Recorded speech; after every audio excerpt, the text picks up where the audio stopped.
Students welcome to NP excellence. चलिए हम बात करते हैं, आज हम chapter 1 10th class real number की बात करेंगे और ये आज से हम सीरीज स्टार्ट हो रही है और हम सभी चैप्टर्स को बड़ी डीपली और बड़ी आराम से कवर करते हुए चलेंगे। ठीक है, मैथ्स और साइंस 10th क्लास के आपको इस चैनल पे मिलने वाली है। ठीक है, तो चलिए स्टार्ट करते हैं बिना टाइम गवाए। सबसे पहले जो आपके इसमें आता है अकॉर्डिंग टू सीबीएसई और एचबीएसई कि रियल नंबर्स अगर आपको पढ़ने, सबसे पहला जो केस आता है इसमें आता है एचसीएफ का। ठीक है, अगर मैं बात करूं एचसीएफ की, इधर लिखते हैं एचसीएफ। चलिए एचसीएफ क्या होता है?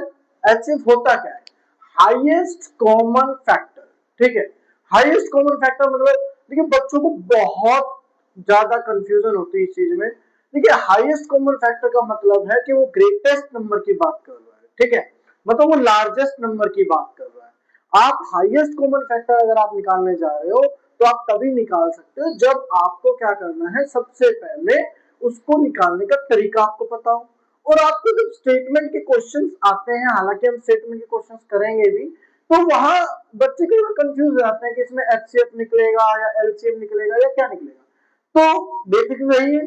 ठीक है, एक एक चीज बड़ी डीपली करके चलेंगे। चलिए स्टार्ट करते हैं। तो सबसे पहले एचसीएफ की अगर हम बात करें तो एचसीएफ आपके में है हाईएस्ट हाईएस्ट कॉमन कॉमन और फैक्टर। क्या होता है? Highest common factor. देखो इसको ना यूक्लिड डिवीजन लैम्ब्डा के द्वारा या क्या कहते हैं प्राइम फैक्टराइजेशन के द्वारा निकाला जा सकता है, लेकिन आपके जो सिलेबस में सिर्फ एक ही वो दिया हुआ है कि मेथड, वो है कौन सा? Prime factorization method. Prime factorization method कैसे करेंगे? देखिए जैसे मान लो सबसे पहले प्राइम फैक्टराइजेशन होता क्या है, कैसे निकाला जाता है, क्या होता है, क्या टेक्निक है उसकी करने की, तो देखेंगे। मान लो आपकी बुक में सबसे पहला क्वेश्चन अगर मैं बात करूं 1.1 का, तो ये दिया हुआ 140। प्राइम फैक्टराइजेशन ऐसे निकाला जाता है। ठीक है, सिंपल है, जीरो आ रही है इसके पीछे तो मतलब ये 2 से डिवाइड हो जाएगा। आपको ये चीज पता होनी चाहिए, 2 से कौन सा डिवाइड होगा, 3 से कौन सा डिवाइड होगा, 5 से कौन सा डिवाइड होगा, ये चीजें आपको पता होनी चाहिए। देखिए अगर मान लो किसी भी डिजिट के पीछे, कोई भी डिजिट है, अगर किसी भी डिजिट के पीछे जीरो, किसी भी डिजिट के पीछे 0, 2, 4, 6 और 8 आ रहा है। ठीक है, मतलब अगर मैं कहूं उसकी डिजिट का सबसे इकाई वाला अंक, मतलब सबसे पहले डिजिट, जो डिजिट है उसका पहला नंबर, उसका अगर 0, 2, 4, 6, 8 आ रहा है तो वो 2 से डिवाइड हो जाएगा इजीली। ठीक है, अच्छा जी। और टोटल डिजिट, पूरी डिजिट का अगर हम सम करें, sum of digit, sum of digit lies in table of 3, अगर वो 3 की टेबल में आ रहा है ऑफ 3 तो वो 3 से डिवाइड हो जाएगा। जैसे मान लो एक सिंपल सी बात है, आपके में नेक्स्ट क्वेश्चन दिया हुआ है 156, तो देखो ये 6 आ रहा है इसके पीछे, तो ये 2 से भी चला जाएगा। और देखो अगर हम इसको ऐड करें 1 + 5 + 6, 5 और 1 6, 6 और 6 12, तो मतलब ये 12 आया। तो 12 क्या है? 3 के टेबल में आता है, तो 3 के टेबल में अगर 12 आता है तो ये किससे भी डिवाइड हो सकता है? 3 से भी डिवाइड हो सकता है, तो आपको ये ध्यान रखना है। अच्छा 5 से कौन से जाएंगे? जिसके पीछे 0 और 5 आएगा। ठीक है, तो वो 5 से डिवाइड हो जाएंगे। तो ऐसे धीरे धीरे धीरे धीरे मैं आपको सारा बताता चलूंगा। ठीक है, साथ के साथ क्वेश्चन करते चलेंगे। चलिए स्टार्ट करते हैं। तो 140, सबसे पहले इनको सोल्व करने के लिए हमें प्राइम फैक्टराइजेशन आना बहुत जरूरी है। तो सबसे पहले 140 को अगर हम करेंगे तो 0 आ रहा है इसके पीछे, किससे चला जाएगा? 2 से डिवाइड हो जाएगा इजीली। 2 से डिवाइड हो जाएगा तो 2 से करेंगे, 2 7 जा 40, 0 की 0, उसके बाद दोबारा 0 आ रहा है तो दोबारा 2 से करेंगे, 2 3 जा 6, 1 2 5 जा 10। अब इसके पीछे 5 आ गया तो किससे जाएगा? ये 5 से जाएगा, बट रीजन चेक करेंगे। ठीक है, 5 और 3 कितने होते हैं? 8 हो गए। तो क्या 8 3 के टेबल में आता है? बिल्कुल नहीं आता। अब वो 8 3 के टेबल में नहीं आता, इसलिए किससे जाएगा? 5 से जाएगा। ठीक है, 3 से तो जाएगा नहीं। 5 7 जा 35 और 7 से 1। आपको तब तक प्राइम फैक्टराइजेशन करना है तब तक एंड में 1 ना बच जाए। ठीक है, 1 जब तक नहीं बचेगा तब तक आपको प्राइम फैक्टराइजेशन करते हुए चलना है। ठीक है, चलिए आगे। तो इसको लिखते कैसे हैं? 140, इसको लिखने का सिंपल तरीका 2 into 2 into 5 into 7। But according to 10th class आपको कैसे लिखना है? देखो 2 कितने बार है? 2 टाइम्स है, इंटू 5 इंटू 7। सर आपने इनके ऊपर 1 1 क्यों नहीं लगाया? कि 1 1 अंडरस्टूड होता है बेटा, 1 1 लगाया नहीं जाता, अंडरस्टूड है कि उसकी पावर 1 है, ठीक है।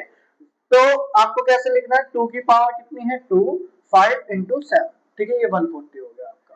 हम 1.1 कर रहे हैं अभी स्टार्ट, ठीक है, रियल नंबर है।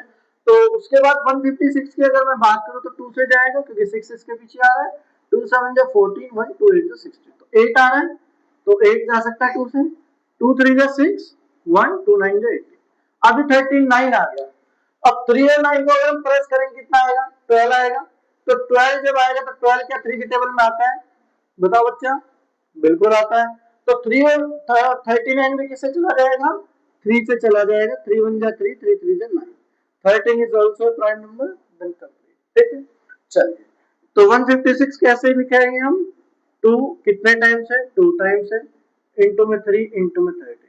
अब इसको प्राइम फैक्टराइजेशन मेथड क्यों कह रहे हैं, इसको प्राइम फैक्टर क्यों कह रहे हैं, क्योंकि आप जितनों से भी डिवाइड आप यहाँ पे करेंगे, आप जितनों के भी फैक्टर यहाँ पे लिखेंगे, वो सारे के सारे प्राइम नंबर्स होंगे, ठीक है।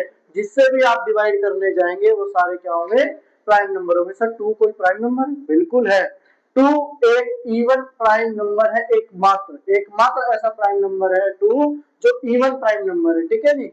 चलिए चलते हैं आगे, तो इतना ध्यान रखिएगा। और आपको क्वेश्चन करके रखने हैं कितने, 505 एंड 3825, ये दोनों आपको 7429, ये 3 क्वेश्चन के आपको प्राइम फैक्टराइजेशन निकालने हैं, ठीक है। तो चलिए हम चलते हैं सीधा एचसीएफ की तरफ।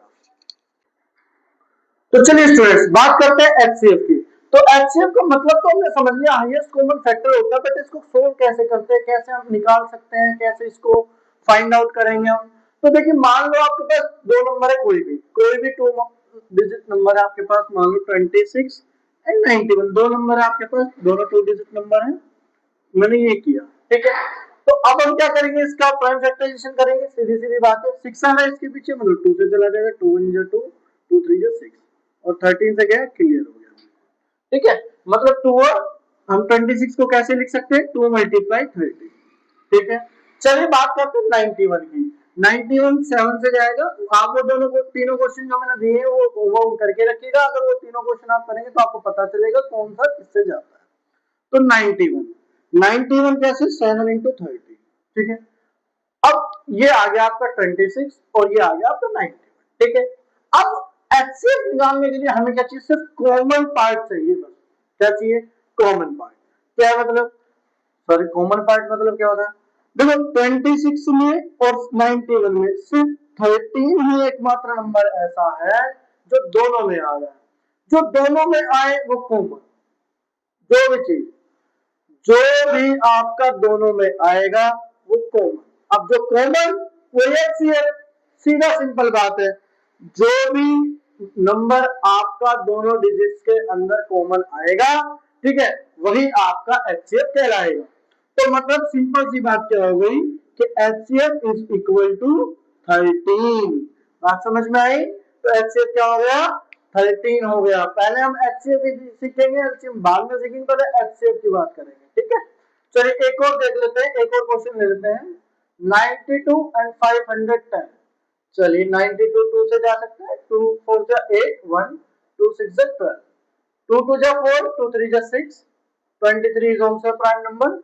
तो कैसे गया, 2 2 23। तो हम 92 को कैसे लिख सकते हैं, हम ध्यान से देखिए, 2 मल्टीप्लाई 23। चलिए अभी हम ऐसे सीखेंगे, ठीक है। उसके बाद पावर से मैं आपको सिखा दूंगा कैसे पावर से सोल्व करते हैं, पहले हम ऐसे सीखेंगे, ठीक है। अच्छा 510 कैसे करेंगे, 2 1 2 2 4, 1 2 5 10, 1 2 5 10। अब इसको क्या करेंगे, ऐड करेंगे, 5 और 5 10, 10 और 2 12, 12 3 के टेबल जाता है, बिल्कुल जाता है। तो ये किससे जाएगा, 3 से जाएगा, 3 8 जा 24, 8 3 5 जा 15, 5 से जाएगा 17 17 1, ये लीजिए, ठीक है जी। अब इस 510 को कैसे लिखेंगे हम, जैसे आया है, 2 मल्टीप्लाई 3 मल्टीप्लाई 5 मल्टीप्लाई 17, 2 3 5 17, 2 3 5 17, ठीक है। अब हम क्या देखेंगे, दोनों में ऐसी क्या चीज है जो कॉमन है। तो ये 2 एक ऐसा टर्म है जो 92 में भी आ रहा है, 510 में भी आ रहा है। अब सर 2 तो ये भी है, इसको क्यों नहीं लिया, इसीलिए मैंने आपको कहा कि अलग अलग करके हम लिख के चलेंगे ताकि हम बिल्कुल क्लियर कर सके। ठीक है, देखो इसके पास सिर्फ एक 2 है, दूसरा 2 होता तो ये भी कॉमन आता, बस इसके पास कितना है, एक 2 है, तो एक ही चीज, एक ही 2 कॉमन आएगा, एक चीज है तो एक चीज कॉमन आएगी, दूसरी चीज है तो दूसरी आती, बट एक ही चीज है तो कॉमन कितना आएगा, एक। तो अगर हम इसके एचसीएफ की बात करें तो इसका एचसीएफ कितना रहेगा, 2 रहने वाला है। ठीक है, चलिए तो आपको एक क्वेश्चन देता हूं, आप उस क्वेश्चन को करके रखिएगा। ठीक है, सिंपली। फिर हम कल क्या बात करेंगे, कल इससे नेक्स्ट पे चलेंगे हम, नेक्स्ट में हम एलसीएम को जानेंगे। ठीक है, और एलसीएम के बाद हम इसके ग्रेटेस्ट नंबर देखेंगे। चलिए ये समझ में आया। इसके बाद आप ये क्वेश्चन करके रखिएगा 54 एंड 336, ये क्वेश्चन आपका होमवर्क है। ठीक है, इसको करके रखिएगा।